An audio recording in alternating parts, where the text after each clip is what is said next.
capítulo 1, versículo 1, que diz assim a palavra do Senhor. Então veio a palavra do Senhor a Jonas, filho de Amitai, dizendo: levanta-te e vai à grande cidade de Nínive, e clama contra ela, porque a sua malícia subiu até mim. Amém? Vai e clama a grande cidade de Nínive. Pastor, se nós for olhar a história de Jonas, nós vemos que Jonas, aqui nas dispensações, do começo da história da Bíblia, da história da humanidade, nós já passamos o princípio, a terra, já passamos a terra perfeita, a terra que foi destruída por Satanás, a terra restaurada, o jardim do Éden, e agora nós estamos aqui, pastor. Já falamos sobre Elias, e agora nós estamos em Nínive, aqui. Esse castelinho aqui representa a grande cidade de Nínive. Pastor, a grande cidade de Nínive? É. E nós vemos na grande cidade de Nínive, nós vemos um tema importante sobre a história de Jonas. Nínive, a grande cidade. E nós vemos Jonas, agora o homem, o seu tempo e a sua mensagem. Quando eu vejo Jonas, o título da mensagem, o título do tema hoje seria Jonas, um nacionalista zeloso. Para quem acompanhou a mídia, Jonas, um nacionalista. Pastor, quem foi Jonas? Por que o livro de Jonas foi colocado na Bíblia? Por que Deus escolheu ele e não escolheu outro profeta? Nós vamos ver a partir de hoje, conhecer um pouquinho sobre esse homem chamado Jonas, que muitos acabam contando a história só do grande peixe e não conta a história do grande Deus, que além de criar o peixe, mandou o peixe, engoliu, vomitou, entendeu? Pensa num peixe obediente. Tem muito ser humano racional que não é tão obediente quanto o peixe que não é racional. Mas nós vamos passar isso com o decorrer desse livro. Pastor, quem foi Jonas? Segundo Jonas, capítulo 1, versículo 1, Jonas foi o mais estranho de todos os profetas. Existiam muitos profetas da Bíblia e Jonas foi um profeta muito estranho. Mas estranho mesmo.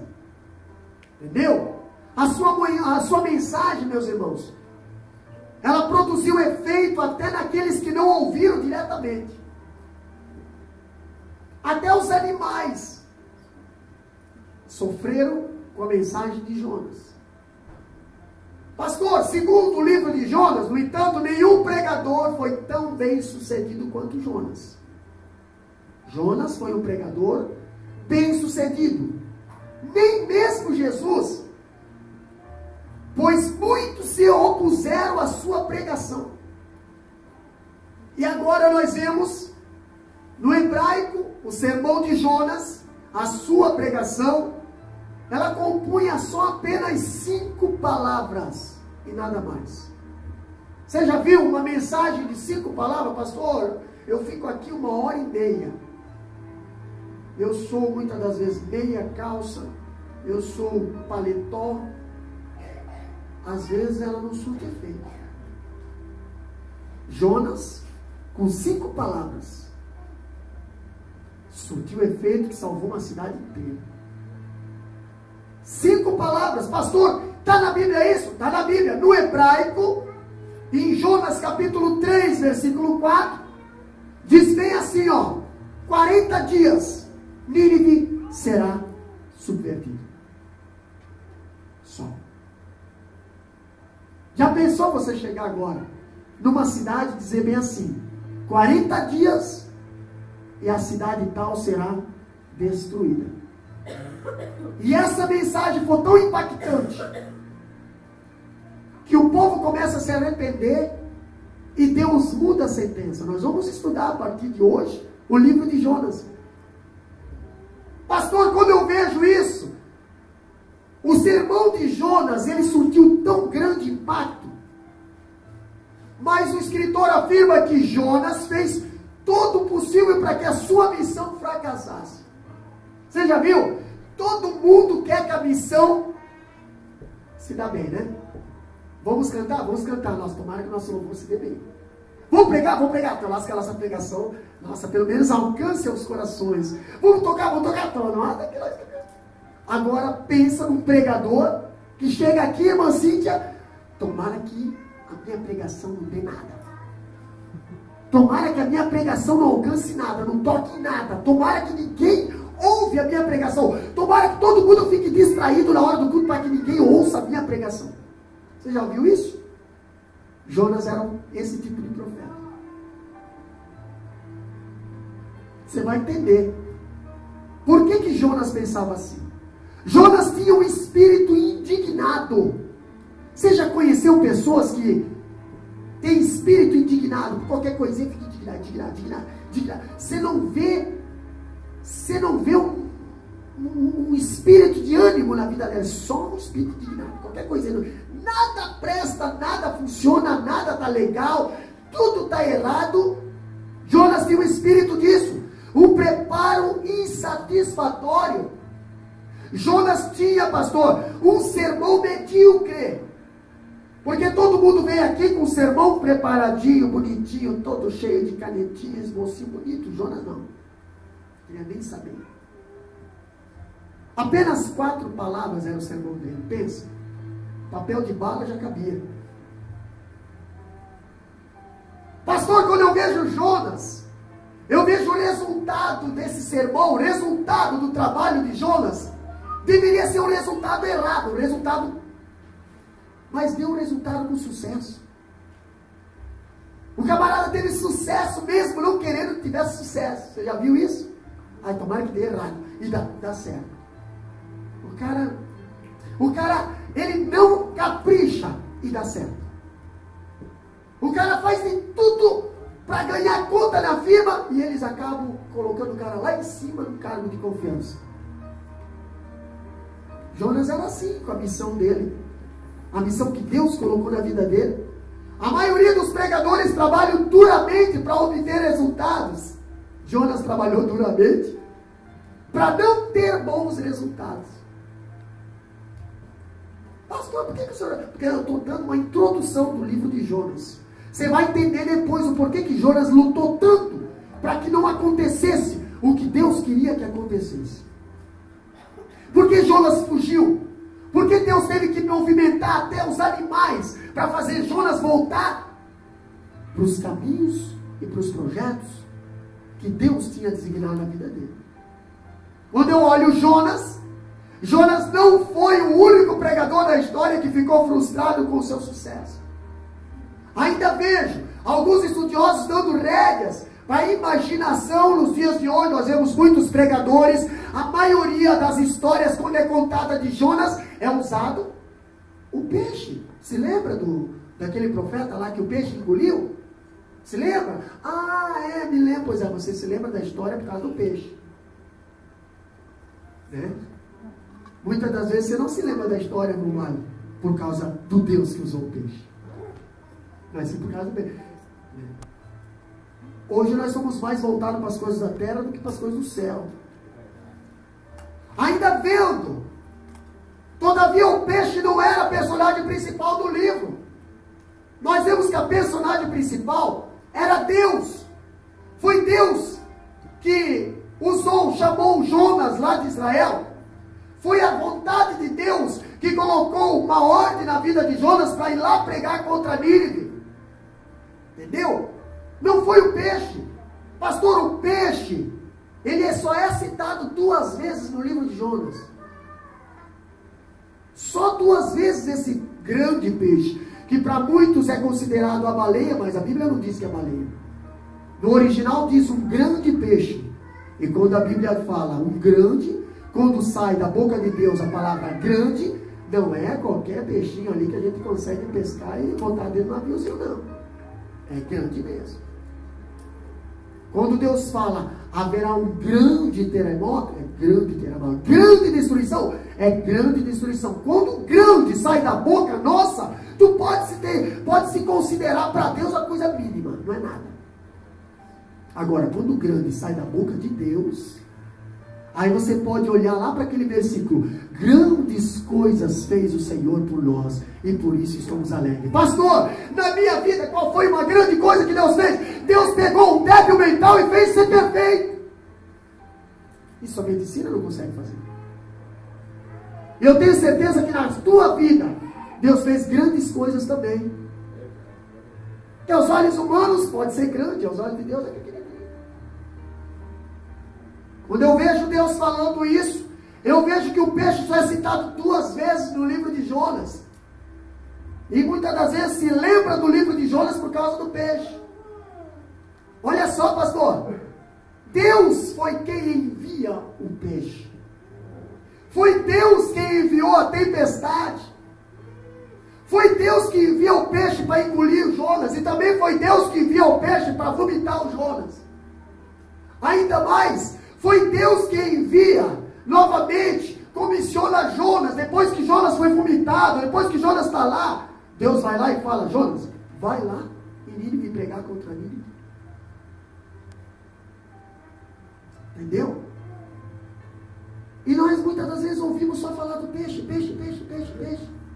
Peixe daqui, peixe dali, peixe de lá. Muitas das vezes as historinhas para as crianças é usado o peixe.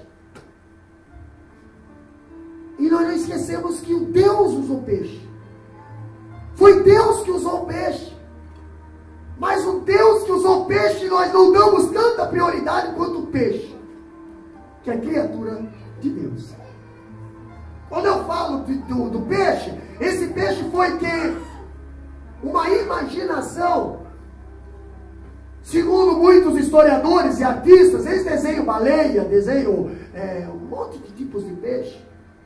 Mas nós não sabemos que grande peixe é esse. A Bíblia só diz que é um grande monstro marinho. E para engolir um homem inteiro, e esse homem permanecer vivo dentro da barriga dele, tem que ser muito grande mesmo, não é qualquer tubarãozinho que nós pescamos. Agora, falando de peixe, falando de Jonas, eu vejo que o livro de Jonas, ele teve um autor. Quem foi o autor? Os teólogos liberais afirmam que Jonas é o último dos livros proféticos do Antigo Testamento. Entendeu? Escrito no século III. E ainda diz, por um autor anônimo. Para esses teólogos, Jonas é uma novela religiosa. Muitos teólogos, eles acham que a história de Jonas é um conto de fada, é um mito, é uma lenda. Mas para nós que estudamos a palavra do Senhor, nós sabemos que não é uma lenda, aconteceu, e nós temos muitas provas que essa história foi verídica. E nós precisamos ter prova, por quê? Porque o mundo vem lá fora dizer: ah, mas isso aí não é verdade. Ah, mas isso não aconteceu. Pois eu provo para você que aconteceu. Você quer ver? Os liberais não creem que Jonas existiu como um personagem histórico. O que eles dizem? Sem se preocupar com os liberais, poderiam pensar em escrever. A Bíblia relata que Jonas era profeta, filho de Amitai. Capítulo 1, versículo 1, está lá escrito. Se ele foi uma lenda, irmã Cíntia, ele não teve pai. Lenda não tem pai. Ainda tem mais uma prova. Ele morava na cidade de Gat-Hefer. Se ele foi lenda, ele também não teve um ponto de localização. Tem mais uma prova, pastor. Na tribo de Zebulon, a tribo de Zebulon existiu. Essa cidade existiu. E esse Amitai existiu. Então esse Jonas existiu também. Se existiu Jonas, a personagem principal da história já está aí vivendo. Pastor, ainda, qual é a prova? No norte de Israel, 7 quilômetros de Nazaré, Quer saber onde é que era essa cidade? 2 Reis, capítulo 14, 25. Lê lá para nós. O que que diz lá? 2 Reis, capítulo 14, versículo 25. Bem alto.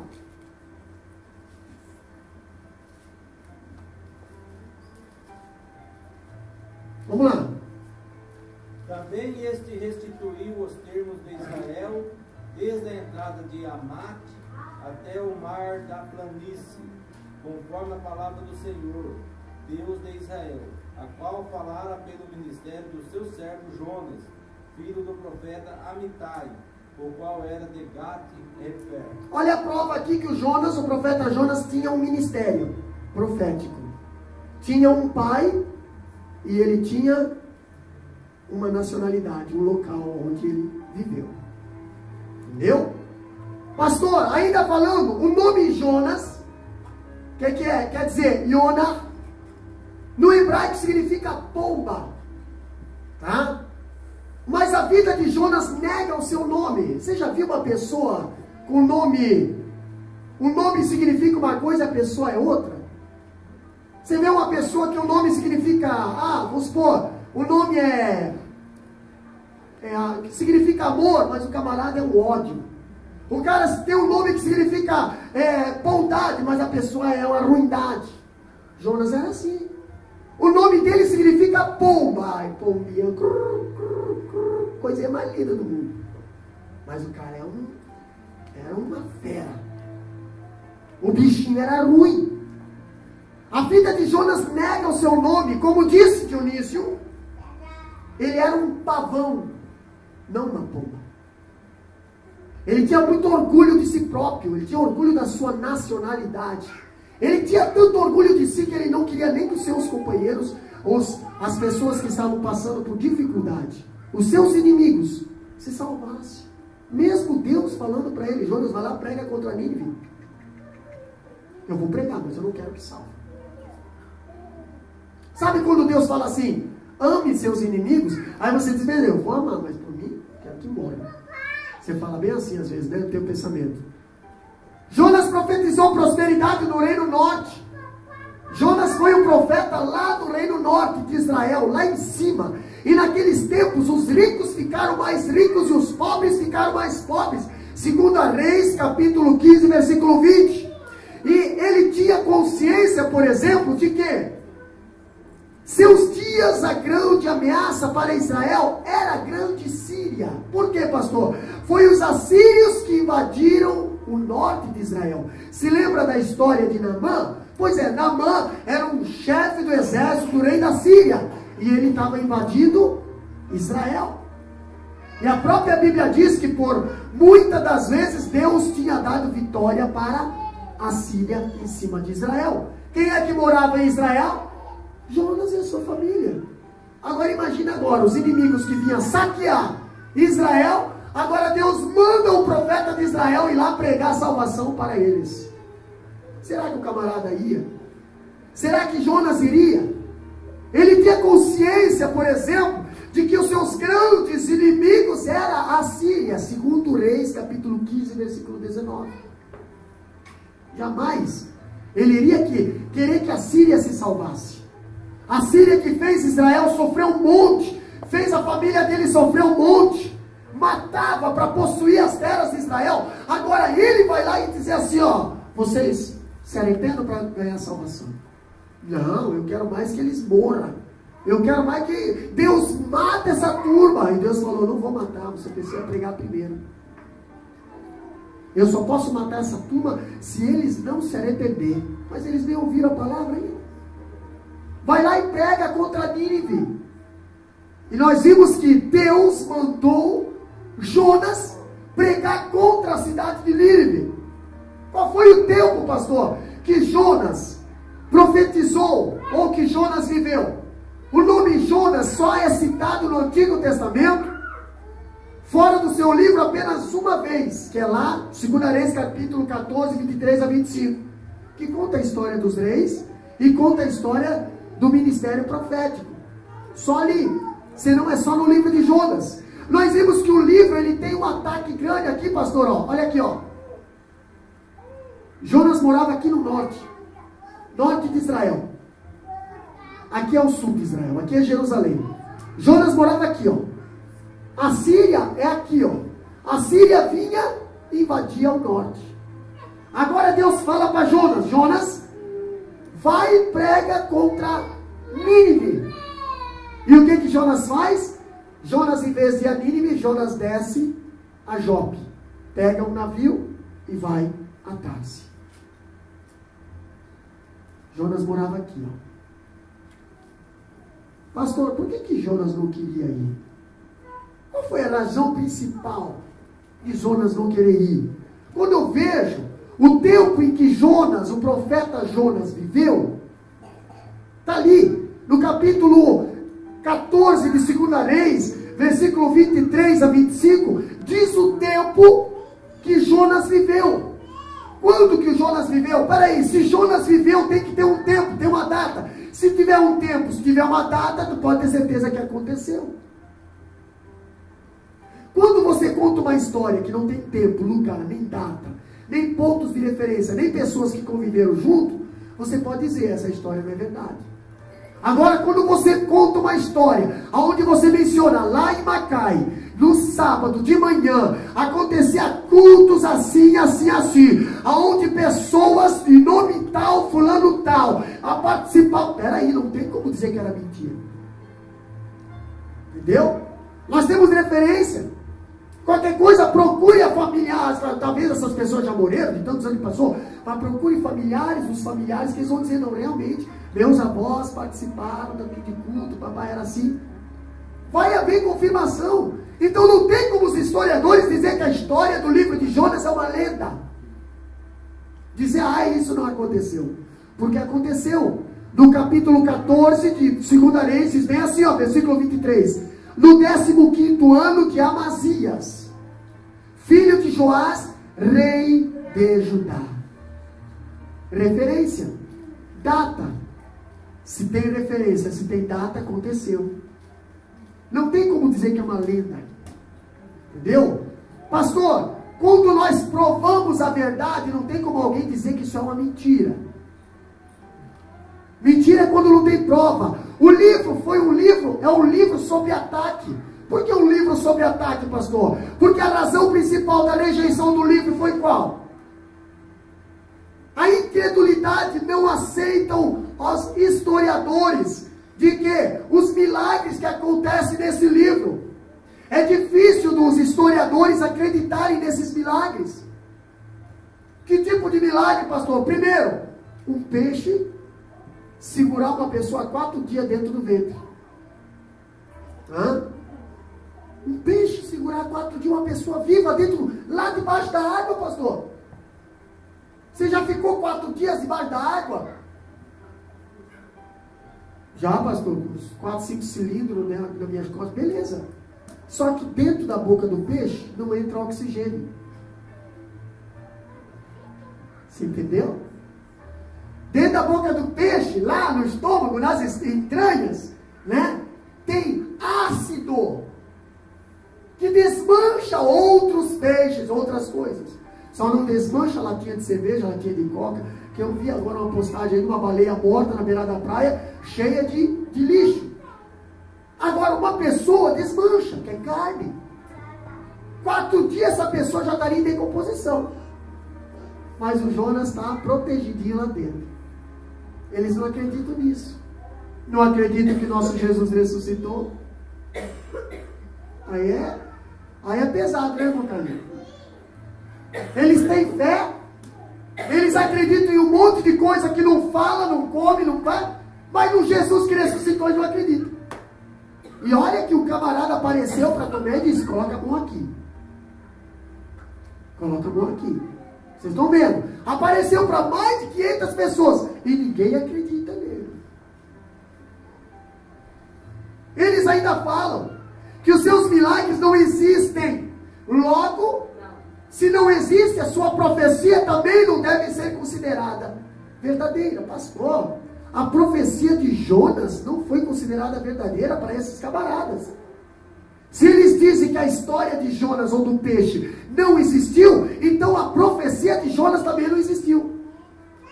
Se a profecia de Jonas não existiu, a salvação da cidade de Nínive também não existiu. Se não existiu a salvação da cidade de Nínive, então Jesus está mentindo lá no Novo Testamento. Não, Jesus não mente, né? Jesus mente ou não mente? É complicado. Mas quando eu olho, na verdade, o livro inteiro está cheio de milagres. Esse livrinho, Jonas aí, que eu não sei quantos capítulos tem esse livro, dá uma olhada quantos capítulos tem esse livro. 4? Pois é, esse livro de 4 capítulos.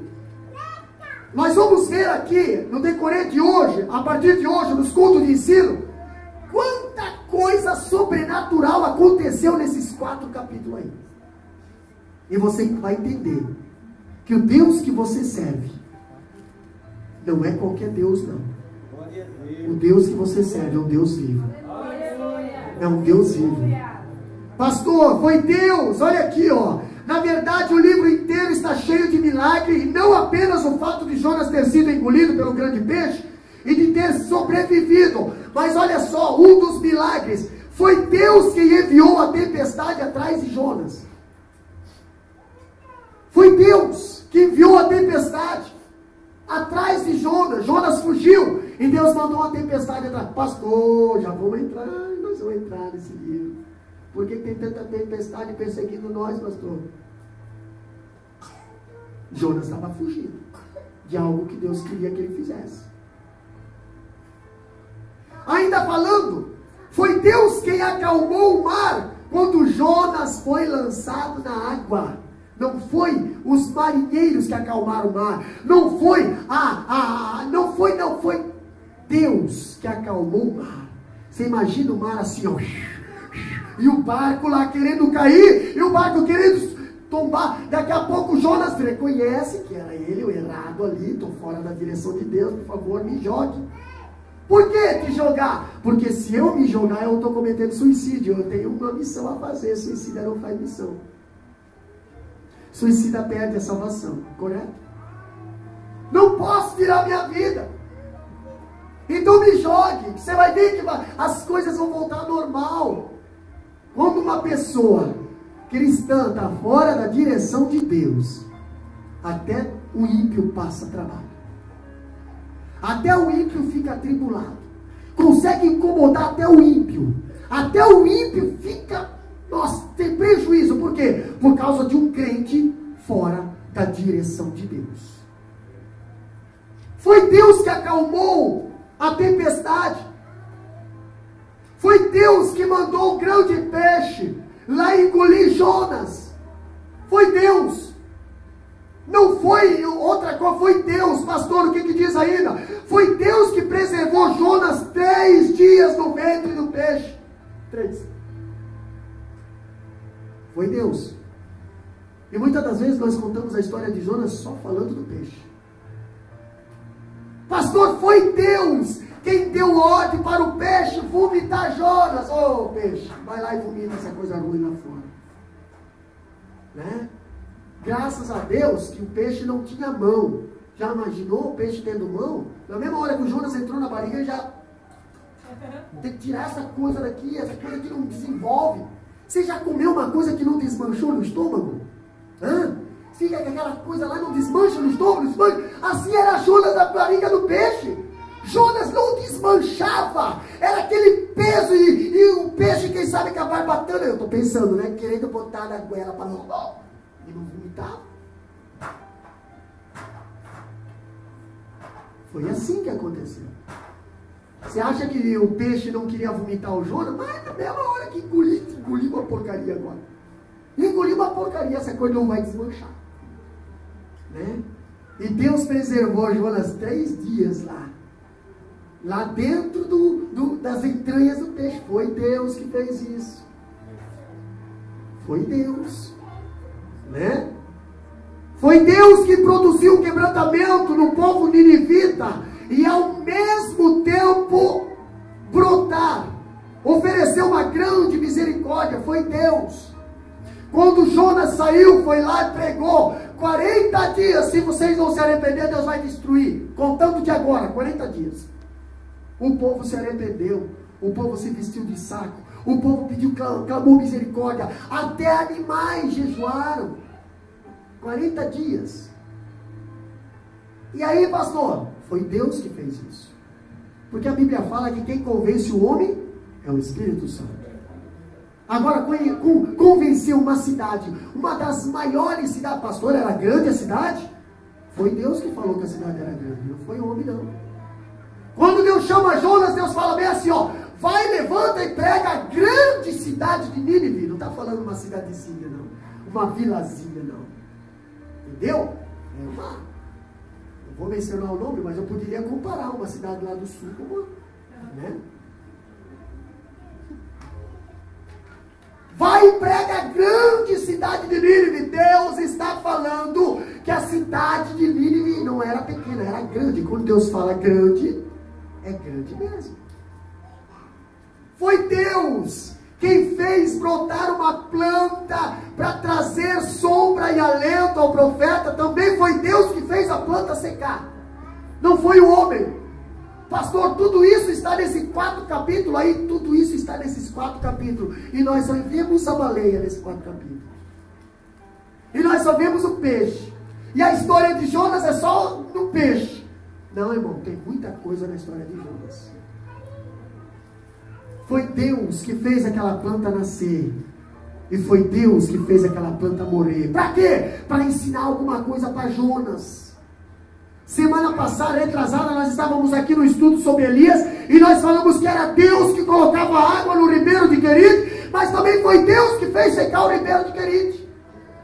Por quê? Porque muitas das vezes a gente acaba se acomodando com a provisão. Pastor, foi Deus. Se tirarmos os milagres da Bíblia, ele deixa de ser a palavra de Deus. Se tirar os milagres do livro de Jonas, não vai ter mais nada lá dentro. Entendeu? Não vai ter mais o que contar de Jonas, porque Jonas não era nada sem Deus. E agora nós vemos algo interessante sobre a vida de Jonas. Aqui, ó. Se Jonas não é uma personalidade histórica, então a profecia não existiu. Nem os ninivitas se converteram. Agora, se tudo não passou de uma lenda, sabe aquele caso do Cristo mentiroso? Então Jesus é mentiroso. Por que Jesus é mentiroso? Não sei. Se os críticos dizem que a história de Jonas não existiu, eu vou provar para você que Jesus é mentiroso. Entendeu? Olha aqui, ó. Cristo falseou a verdade e exortou sua geração sem nenhum fundamento. Pois o texto bíblico é claro. Vamos ver se Jesus é mentiroso ou não? Mateus 12, 41. Agora eu quero ver. Se a história de Jonas existiu, e se Jesus é verdadeiro, se Jesus fala a verdade, se você reconhece que Jesus é Deus, então a história de Jonas é verdadeira? Vamos lá então. Os ninivitas ressurgirão com essa geração, porque se arrependeram com a pregação de Jonas. E eis que está aqui quem é mais do que Jonas. Olha aqui o que Jesus está falando em Mateus capítulo 12, versículo 41. Olha o que Jesus está falando. Ninivitas se levantarão no juízo com esta geração e a condenarão, porque se arrependeram com a pregação de Jonas. Opa, então esse arrependimento aconteceu. E eis que aqui está quem é maior do que Jonas. Claro, Jesus era Deus, era o maior. Mas aqui nós estamos falando que os ninivitas, Jesus está falando, irmã Miriane, que os ninivitas se arrependeram com a pregação de Jonas. A pregação que Jonas não queria pregar. A pregação que aconteceu uma história toda na vida dele para ele não conseguir aquela pregação, para não conseguir aquela salvação. A pregação que Deus mandou ele lá pregar, e ele se esquivou, fugiu, entrou pela baleia, foi vomitado, e aí ele teve que ir lá. Essa pregação. A salvação dos ninivitas é testemunhado por próprio Jesus. Jesus não ia fazer uma falsa testemunha. Jesus não ia mentir. Jesus ia falar a verdade. Jesus foi categórico. Presta bem atenção ao afirmar que Jonas foi um sinal para os ninivitas. Que sinal você pede para Deus? E Deus te dá um sinal e você não acredita. Pois é, Jonas foi um sinal para os ninivitas. Assim como ele era um sinal para aquela geração. Jesus está falando que o sinal para os ninivitas, na época dos ninivitas, foi Jonas. E para os judeus ali naquela época era Jesus. E Jesus compara. Se Jonas foi uma lenda, então Jesus também precisa ser uma lenda. Porque o próprio Jesus disse que assim como Jonas foi para os ninivitas, eu estou sendo para os judeus um sinal. Sinal de salvação. Ou do contrário, não existiria uma conexão real de Jonas com Jesus. Lá em Lucas capítulo 11, versículo 29. Olha o que Jesus fala. Lá em Lucas capítulo 11, versículo 29. Abre lá e lê bem alto. O próprio Jesus falando de Jonas, usando Jonas como um sinal para os ninivitas, e agora Jesus como um sinal de salvação para a humanidade. O que diz lá? E ajuntando-se a multidão, começou a dizer: maligna é esta geração, ela pede um sinal, e não lhe será dado outro sinal, senão o sinal do profeta Jonas. Olha só, Jesus fala: maligna é essa geração perversa. Outra tradução diz, ela pede um sinal. Os fariseus ali estavam pedindo um sinal para Jesus. Jesus, dá um sinal para nós, que nós possamos ver a salvação, que nós possamos ter como base. E Jesus fala bem assim, ó, o sinal é Jonas. Assim como Jonas foi para os ninivitas um sinal de salvação, assim eu estou sendo para vocês. Mas que sinal é esse, pastor?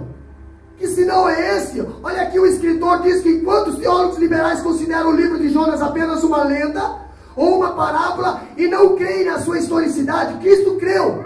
Quem deve merecer a nossa confiança? Os historiadores ou o próprio Jesus? Jesus acreditou, pois ele estava dando testemunho. Olha as peculiaridades do livro de Jonas. Ainda falando do livro de Jonas, algumas peculiaridades, pastor. O livro de Jonas tem algumas características peculiares. Primeiro, ele é mais um relato histórico do que uma profecia.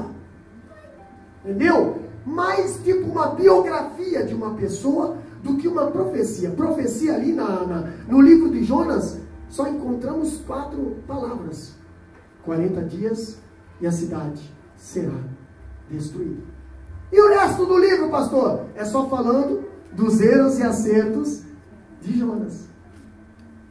Mas por que Deus colocou esse livro na Bíblia? Ainda colocando como livro profético. Por quê? Porque muitas das vezes existem profetas na igreja, no nosso meio, pessoas que Deus tem uma missão para fazer, e a pessoa corre, desvia, foge, e Deus vai mandando tempestade atrás dela, e Deus vai mandando peixe engolir. Pastor, o Jonas ficou 3 dias. Tem pessoa que está 10 anos, 12 anos, 3 anos, 5 anos, 2 meses, 1 mês, 4 meses, e não se toca que está dando peixe. Não consigo ver mais nada. Só sujeira, gosma. Dá uma olhada se você não está dando peixe. Coitado do peixe, que está com desobediente dentro do seu ventre. Esse livro foi colocado na palavra do Senhor ali para nós aprendermos que quando Deus chama e comissiona, Ele não quer covardes no seu trabalho. Ele não deseja covarde, Ele quer pessoas corajosas. Pastor, mas é Nínive, pastor. É Nínive. Aquela cidade fez um monte de coisa para nós, me fez sofrer. Aquela cidade me fez passar um monte de... Mas vai lá pregar. Eles também têm direito de salvação. Eles vão ser salvos pela tua vida. Aí você entende por que a Bíblia diz bem assim, ó, amai os vossos? Não entendi. Dá para ver que não tem inimigo, né? Amai os vossos? Ah, tem sim, claro que tem. O livro é o mais, olha aqui, ó, é um livro, como diz ali, é mais uma narrativa da experiência do profeta Jonas, o livro de Jonas, tá? Os outros profetas falam da parte de Deus ao povo, em vez de contarem as experiências deles. O livro de Jonas conta experiências próprias. Livro de biografia. Ainda falando, em segundo lugar, eu vejo algo interessante, que ele é o único profeta especificadamente comissionado a pregar aos gentios. No Velho Testamento. No Novo Testamento nós vemos o apóstolo Paulo. Mas no Velho Testamento nós não vimos nenhum profeta ser comissionado a pregar aos gentios. Todos os profetas se levantaram lá em Israel e pregaram contra Israel. Agora Deus levanta o profeta Jonas, e que era um profeta em Israel. Agora Deus fala assim, ó, para de pregar aqui e sai para fora. Vai pregar para os gentios. Pastor, e aonde que eu vou pregar? Vou para os Estados Unidos? Vou para... Não, vai para um país onde é aliado de vocês, é inimigo de vocês. Tipo assim, já pensou agora?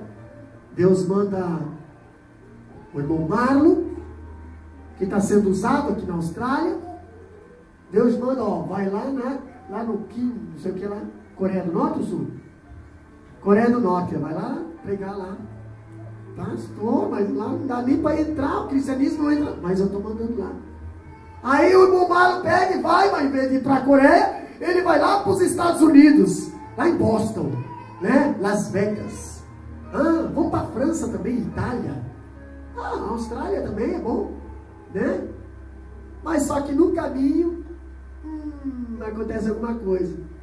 Claro que o irmão Marlon foi lá, investiu na passagem, investiu em tudo, né? Mas tudo fora da direção de Deus. Quantas pessoas investiram coisas fora da direção de Deus, não deu certo? Não chegaram a chegar lá no ponto onde eles desejavam. No meio do caminho, Deus manda uma tempestade e diz assim, ó, para aí, faz um retorno aí e volta. Não vou voltar. Não vou voltar e eu vou dormir, não quero nem saber. Descansa no Senhor. Desde quando o rebelde, desde quando o desobediente consegue descansar no Senhor?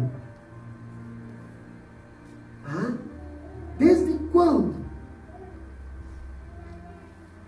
Aí lá vai Jonas, desceu para o porão, não vou entrar em detalhe, mas o Jonas foi pego no meio do caminho, não chegou a entrar no destino não.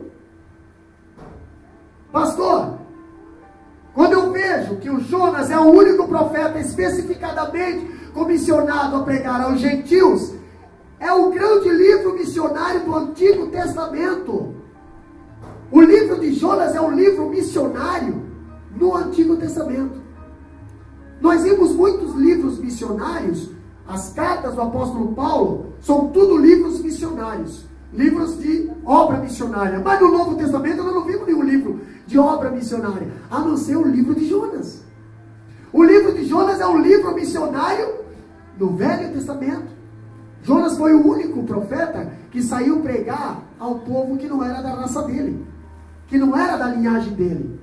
Pastor, ainda falando, Jonas era um nacionalista zeloso, ele era racista, entendeu? Só judeu tinha que ser salvo, o povo de fora não podia ser salvo, muito menos inimigos que foram invadir o Israel. E agora Deus fala, Jonas, vai lá e prega para eles se salvarem também. Não, mas nunca, não. Sabe aquela pessoa, não, essa pessoa me fez mal, eu nunca vou perdoar, eu nunca vou perdoar. Não, Deus está me abençoando, mas eu não perdoo mais, olha. Mas não perdoo, mas nem a pau. Então, Jonas, tu tá lascado no meio do mar. Tu vai ser pego pela tempestade, pode ter certeza. Coitado do peixe que pegar. Graças a Deus que Deus não me fez peixe. Eu não queria engolir Jonas, nunca.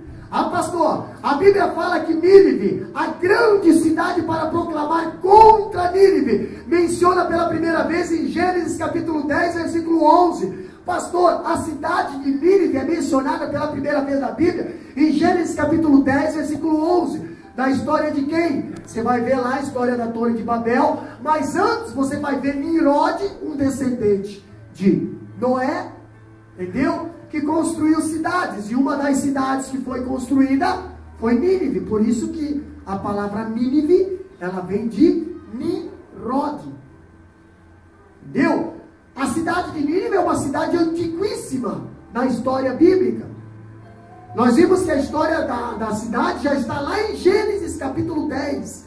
Lá no início, depois que Noé pousou a arca nos montes Ararates lá, e aí Noé com a sua família começou a povoar, veio os descendentes, e um dos descendentes foi Nimrod.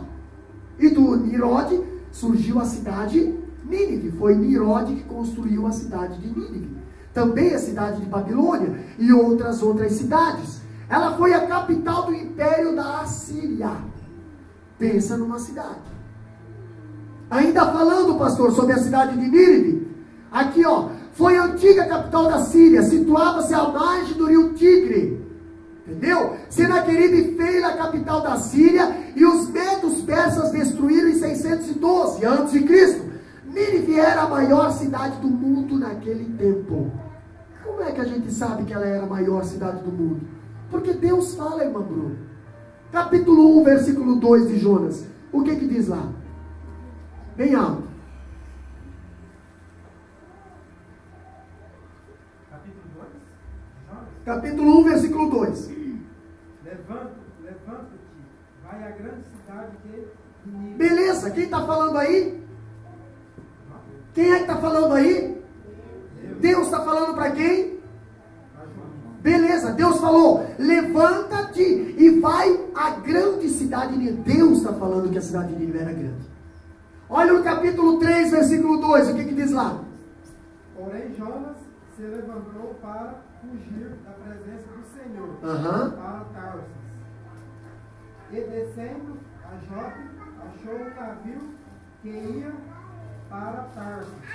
Pagou, pois, a sua passagem e desceu para dentro dele, para ir com eles para Tarsis, para longe da presença do Senhor. Mas o Senhor mandou ao mar um grande vento, e fez-se no mar uma forte tempestade, e o navio estava a ponto de quebrar-se. Então temeram os marinheiros, e clamavam cada um aos seus deuses, e lançaram ao mar as cargas que estavam no navio para o aliviar do seu peso. Jonas, porém, desceu ao porão do navio e, tendo-se deitado, dormia um profundo sono. E o mestre do navio chegou-se a ele e disse-lhe: que tens, dormiu? Levanta-te, clama ao teu Deus, talvez assim esse Deus se lembre de nós, para que não perecemos. E diziam cada um ao seu companheiro. Jonas capítulo 3, versículo 2. Não, 3 e 2 só. Só 3 e 2.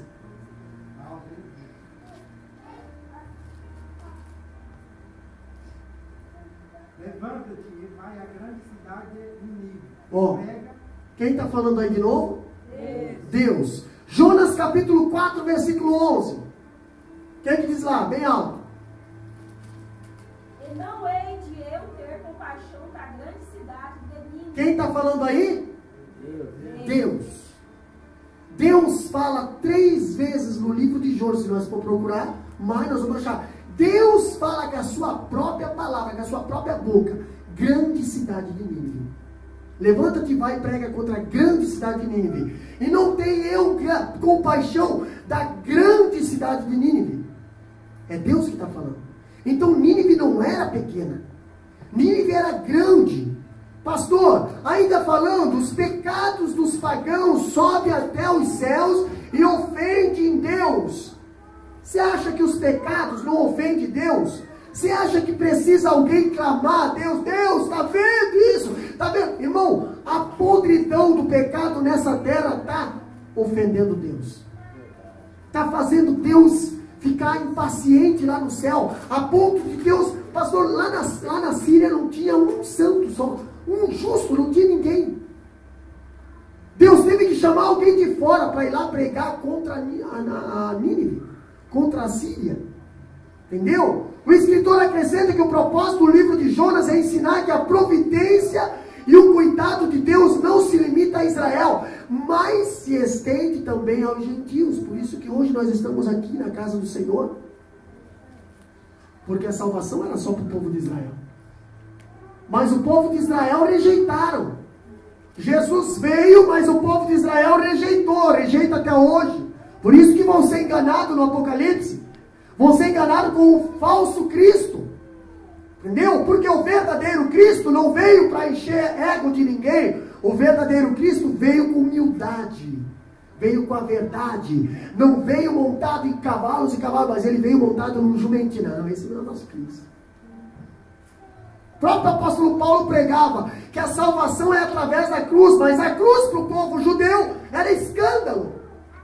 A cruz para o povo judeu era centena de morte para os ladrões, os camaradas mais cruel da sociedade. E agora Jesus veio para salvar a sociedade e morre no instrumento de pena de morte dos criminosos. E aí os judeus, os cristãos dizem que a salvação vem através da cruz. Eles não acreditam até hoje nisso. Por isso que eles vão ser enganados.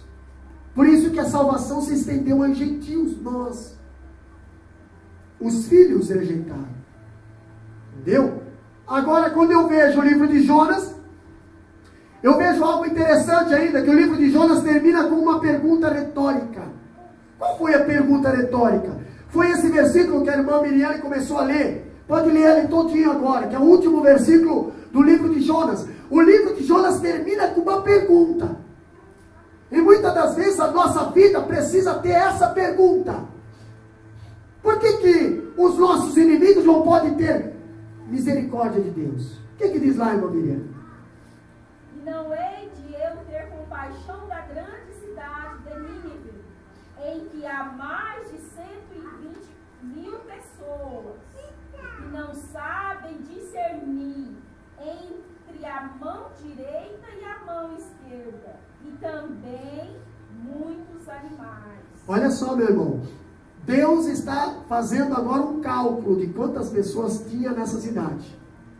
120.000 pessoas que não sabem discernir a mão direita da esquerda. Júnior, mão direita para cima. Beleza, então não é essa idade.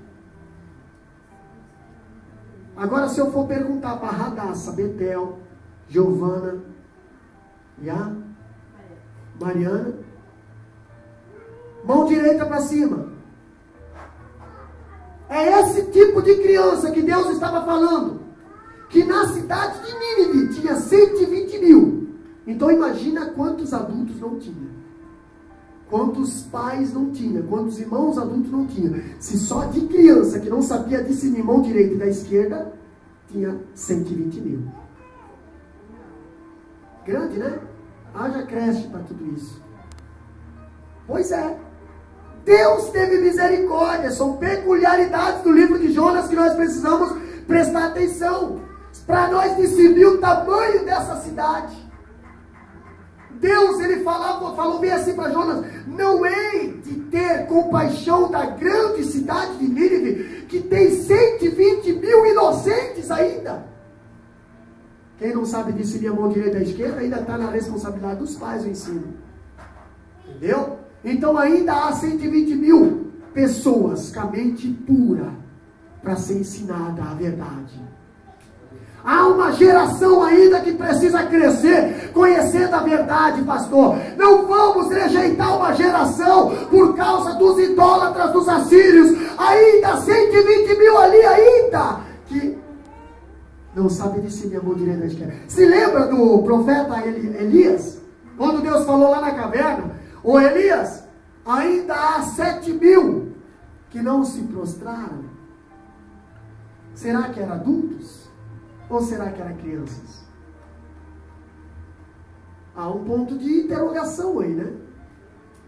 Usando esse contexto aqui do livro de Jonas, pode ser que seja 7.000 crianças que estavam acompanhando seus pais, mas ainda não entendiam o que estavam fazendo. Então Deus fala: ainda há 7.000 que ainda não se prostraram verdadeiramente ao Deus Baal. E Deus fala para Jonas: Jonas, não hei de ter compaixão da grande cidade de Nínive, que lá nós temos 120.000 crianças, ou 120.000 pessoas que ainda não sabe discernir a mão direita e da esquerda? O adulto sabe. Eu creio que todo mundo sabe aqui, né? Levanta a mão direita para cima. Aí, ó, sempre tem, né? Maravilha. Pastor, quando eu vejo o livro de Jonas não revela várias ironias, ele nos revela algumas ironias. O que é ironia, pastor? O que é uma ironia? Ironia é eu falar uma coisa e é ao contrário. Entendeu? A pessoa está incomodando. E eu digo, meu, que na desse, né? Olha que bênção. Dá vontade de esmagar. Né? Dá vontade de morder, de tanto que eu amo. Ironia. E nós vimos muitas ironias no livro de Jonas. Quer ver uma ironia? Já vamos para o nome dele. O nome de Jonas significa pomba. E Jonas é um ser em conflito. Pomba nunca faz conflito. Você vê aí outras aves fazendo conflito, mas Jonas não. Entendeu? Então nós já vemos uma ironia no nome dele. É como dizer assim, eu sou a paz, mas eu vivo fazendo confusão. Tem cristão que é assim, eu sou cristão, eu sou paz, eu promovo paz, mas sempre está envolvido em encrenca, está sempre envolvido com picuinha. Irmão, não faça da tua vida ser uma ironia, faça a tua vida ser uma verdadeira vida de cristão. Já basta Jonas para nos dar exemplo de que algo não fechava na vida dele. O próprio nome dele dizia que ele representava, significava Jonas, significava pomba. Agora, quando eu vejo, Jonas não quer orar e cai numa reunião de oração, pastor. Meu Deus do céu, não pode orar.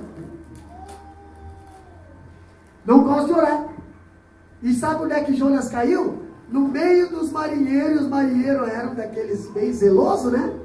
A Bíblia diz, os filhos das trevas são mais prudentes que os filhos da luz.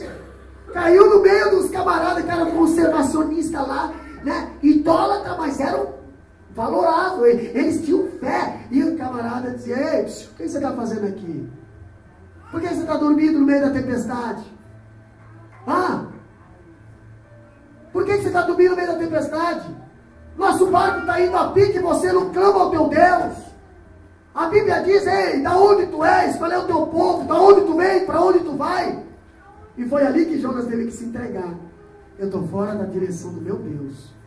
Então clama aí para o teu Deus, que nós já estamos clamando para os nossos deuses aqui. Jonas, fugindo da oração, caiu numa reunião de oração.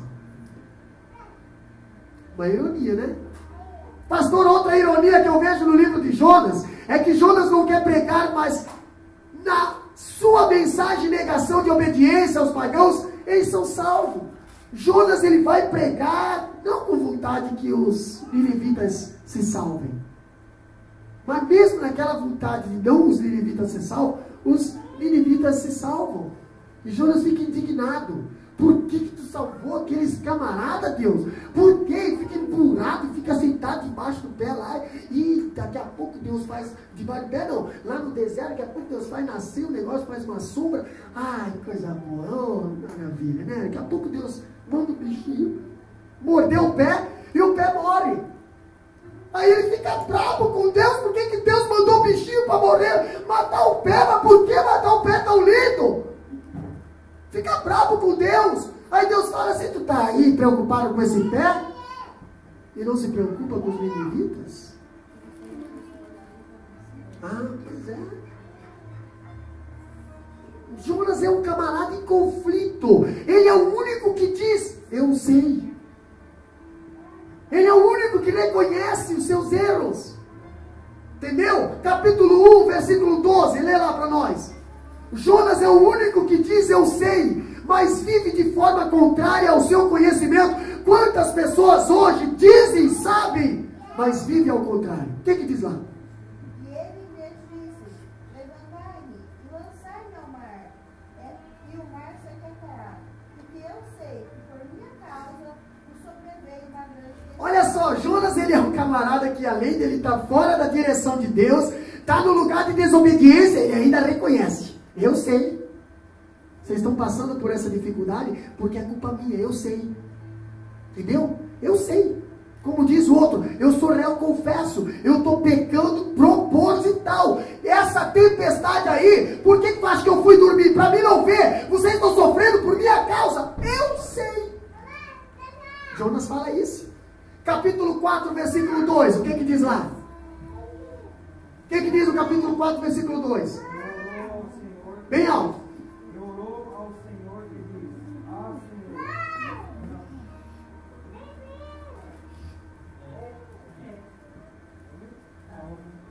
Capítulo 4, versículo 2. Lê bem alto. E orou ao Senhor e disse: Ah, Senhor, não foi isso porque eu disse, estando ainda na minha terra?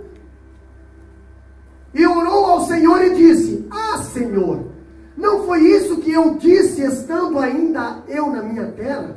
Por isso me preveni, fugindo para Tarsis, pois sabia que és Deus piedoso e misericordioso e longânimo de grande em benignidade, e que te arrependes do que eu... Irmão, Jonas sabia que Deus ia salvar Nínive.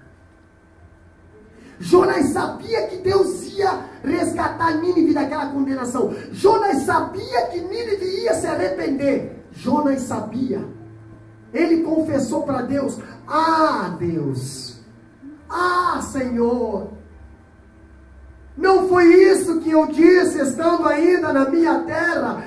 Jonas, antes de sair, antes quando Deus falou para Jonas assim: Jonas, levanta e vai à terra de Nínive pregar lá. Jonas já falou: Oh, Deus, sei que tu vai salvar eles, mas eu não quero que tu salve eles. Deus, eu sei que tu vai perdoar eles, mas eu não quero perdoar eles. Deus, eu sei que se eu falar a verdade para eles, eles vão se arrepender, mas eu não quero que eles se arrependam. Eu quero que eles paguem por tudo que eles têm feito para a minha nação. Quantas pessoas pensam assim? Quantas pessoas não querem que Deus salva, não querem que Deus abençoe, irmão? Quantas pessoas pensam vingança? Poderiam estar pregando salvação, mas pregam vingança. Poderiam estar pregando salvação para os irmãos, para todos. Não, eu não quero. Eu não quero que meu irmão se salva. Eu não quero que fulano se salva. Eu não quero. E Deus fala a verdade, fala de amor, fala de perdão. Não vou falar. Fala, não vou falar. Porque se eu falar, a pessoa vai se arrepender. Eu não quero que a pessoa se arrependa. Eu quero que a pessoa perca a salvação. Eu quero que tu castigue essas pessoas. Quantas pessoas pregam o castigo em vez de pregar o céu? Quantas pessoas pregam isso? Pastor, falando ainda de Jonas, Deus ensina a Jonas por intermédio dos pagãos, mas salva os pagãos por intermédio de Jonas. Deus, ele pega os pagãos e ensina Jonas. Vai lá, acorda Jonas. Jonas faz as perguntas para Jonas. Jonas, o que tu está fazendo aqui? Quem é tu? De que povo tu és? O que tu está fazendo aqui? Para onde tu vai? E Jonas tem que ficar falando, né? Não, eu sou judeu.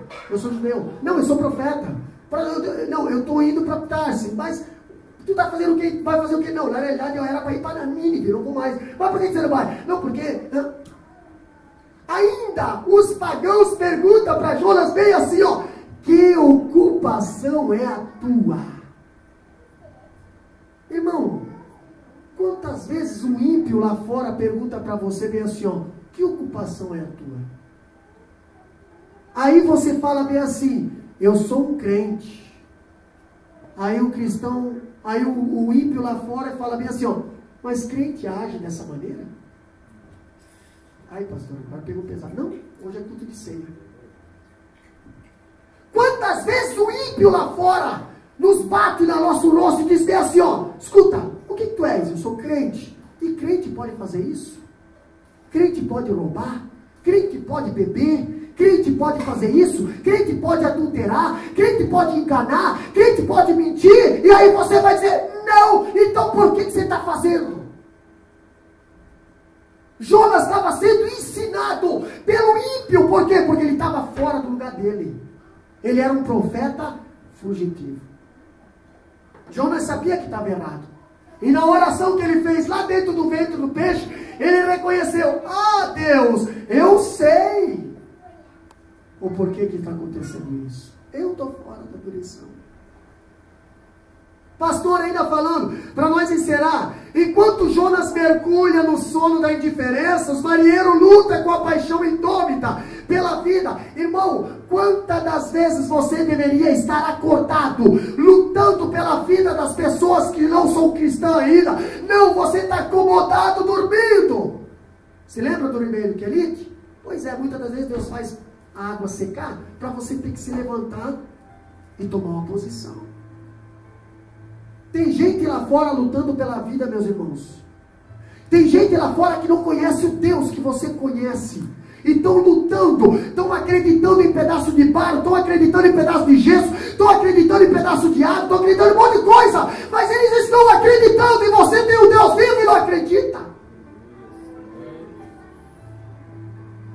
Os marinheiros estavam lutando pela vida em cima do navio, enquanto o camarada que conhecia o dono da vida estava dormindo lá embaixo do porão. Você conhece o dono da vida. Você conhece. Não deixa os marinheiros se matarem. Vão lá e digam: eu sei o dono da vida, eu conheço a verdade, por favor, mude de direção. Pastor, Jonas está completamente emudecido diante de Deus e dos homens, e em contraste os marinheiros agradecem a Deus por sua misericórdia. Nós vamos entrar nesse detalhe no decorrer do livro, mas nós vemos a história que o barco estava indo a pique, Jonas estava dormindo, os marinheiros jogando as coisas tudo para fora do barco, pedindo misericórdia para o Deus deles, e o Jonas dormindo lá. O Jonas nada de misericórdia, o Jonas não estava nem aí, entendeu? Jonas achava que Deus não chegava ali. Jonas achava que Deus só falava lá nos israelitas, em Manclés. Só lá no povo de Israel, só lá no terreno de Israel. Pastor, quando eu vejo Jonas enquanto desejava a morte, os marinheiros estavam desejando a vida.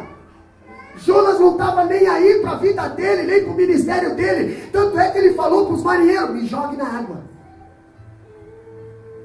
E os marinheiros estavam ali atordoados, atribulados. Foram lá, começaram a contar a tripulação. Quanto nós temos dentro do navio? Nós estamos em quantos? Vamos supor em 7. Contou 1, 2, 3, 4, 5, 6. Porque sempre quando você entra dentro de uma embarcação ou de um avião, tem uma lista lá de tripulantes. Nós estamos em quantos dentro da embarcação? Estamos em 7, 8, 10, 12. Peraí, mas tem 11 aqui. Cadê um? Está faltando um. Vou procurar. Não está faltando um aí no teu grupo? Tá, pastor, está faltando, então vai procurar. Nós cantamos aqui, eu e o cantor Deva, os 100 ovelhas. Estava faltando uma ovelha no aprisco, vai procurar. Estava faltando um na tripulação dali de Jonas. Os marinheiros tinham responsabilidade, foram procurar onde está aquele um. E aquele um estava onde? Lá no porão, lá embaixo, dormindo no meio da tempestade. Quem é que consegue dormir no meio da tempestade? Só Jesus, meu irmão. Só Jesus. Vamos procurar. Os marinheiros estavam lutando pela vida da embarcação. Jonas não queria nem saber. Jonas estava botando a vida da embarcação todinha em risco por causa da desobediência dele. Quando eu vejo Jonas usa a nacionalidade para fugir de Deus, enquanto Deus utiliza as coisas inusitadas como um vento e um grande peixe para executarem a sua vontade. Jonas usa a nacionalidade. Eu sou israelita, eu sou judeu, e só judeu pode se salvar. Os ninivitas não têm direito de salvação. Então eu não vou. Eu vou mudar de direção. Eu vou lá para Tarso e pronto, lá Deus não fala lá fora. Deus só fala dentro do povo de Israel. Deus só usa dentro do território de Israel. Então lá Deus não vai me pegar. Mas Deus manda uma tempestade e Deus manda um táxi. Sabe o culpa? Pois é, naquela época era baleia. Entendeu? Era de primeira classe. Só ia um tripulante lá dentro. Jonas. Agora Jonas prega que Nínive será destruída e Nínive é Mão do céu, olha que ironia. Jonas chega lá e dizendo bem assim, ó, vai ser destruída essa cidade. Vai ser destruída essa cidade, vai ser destruída. E daqui a pouco Jonas vira, dentro de 40 dias, Jonas só fica lá em cima da montanha orando, que era 40 dias que Deus falou. Jonas fica lá. Se a profecia for de Deus, ela vai se cumprir. Quantos dias? Quantos anos? 40? Já estou no 36. Sabe aquela pessoa quando começa, tipo assim, aquela...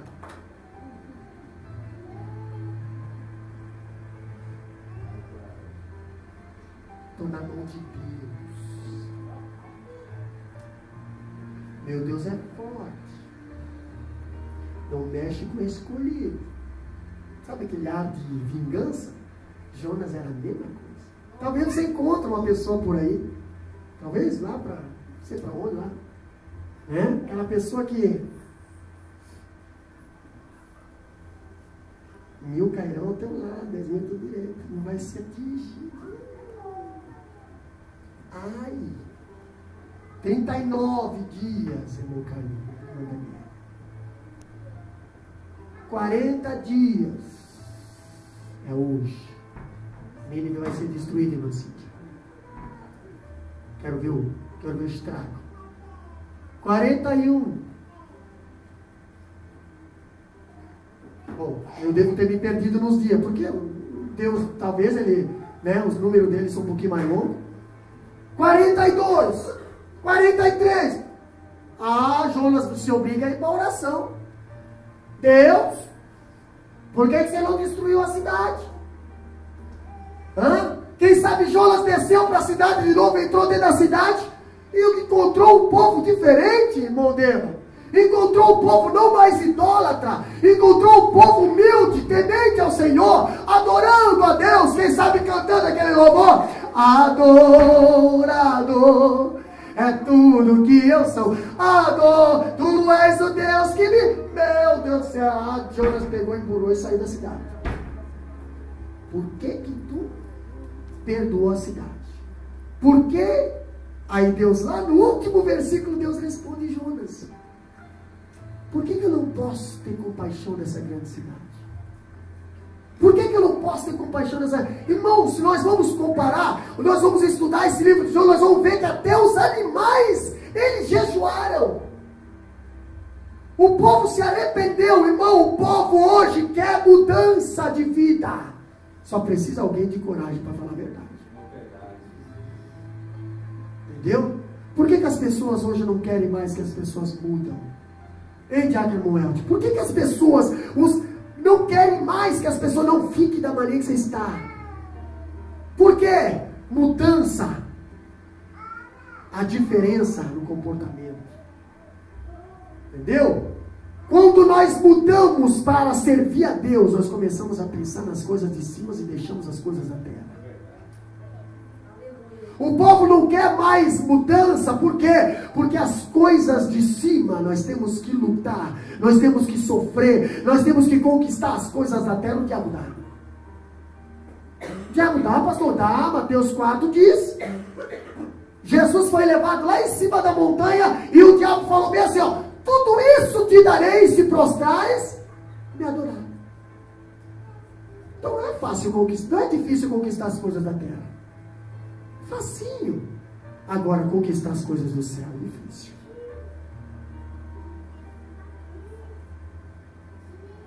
Mas o povo de Nínive, Deus salvou. Pastor, não temos mais tempo, mas no próximo culto de ensino nós vamos entrar detalhado no livro de Jonas. A história de Jonas, por que Deus mandou ele se levantar e ir para Nínive? Pastor, quais são as peculiaridades, quais são as características, quais são as coisas mais interessantes da vida de um profeta, que hoje nós vemos na nossa vida esse comportamento e muitas das vezes nós achamos que está certo. Não está certo, pastor. E nós temos um exemplo de um grande profeta aqui, para nos orientar, a não ser medroso que nem ele, a não ser egoísta que nem ele, a saber perdoar os inimigos, a lutar pela salvação dos inimigos, a entregar a mensagem que Deus manda entregar, mas entregar com amor e convicção. Vai acontecer. Por quê, pastor? Porque mesmo se você dizer vai se salvar e você não crendo, mas se Deus vela pela palavra dele, ele faz acontecer. Ele vela pela palavra dele. Ele vela pela palavra dele. Ele fez uma jumenta falar. Ele vela. Ele fez um peixe engolir um profeta. Ele vela. Ele fez a terra renunciar à morte de Cristo. Ele fez a terra tremer. Ele fez os alicerces tremer. Ele fez o sol escurecer. Ele faz, Ele é Deus. O que Ele não pode fazer por você? O que Deus não pode fazer pela tua vida? O que Deus não pode fazer pelos teus parentes? O que Deus não pode fazer pela tua salvação, pela tua saúde, pela salvação dos teus inimigos? Deus pode fazer muita coisa. Se coloca.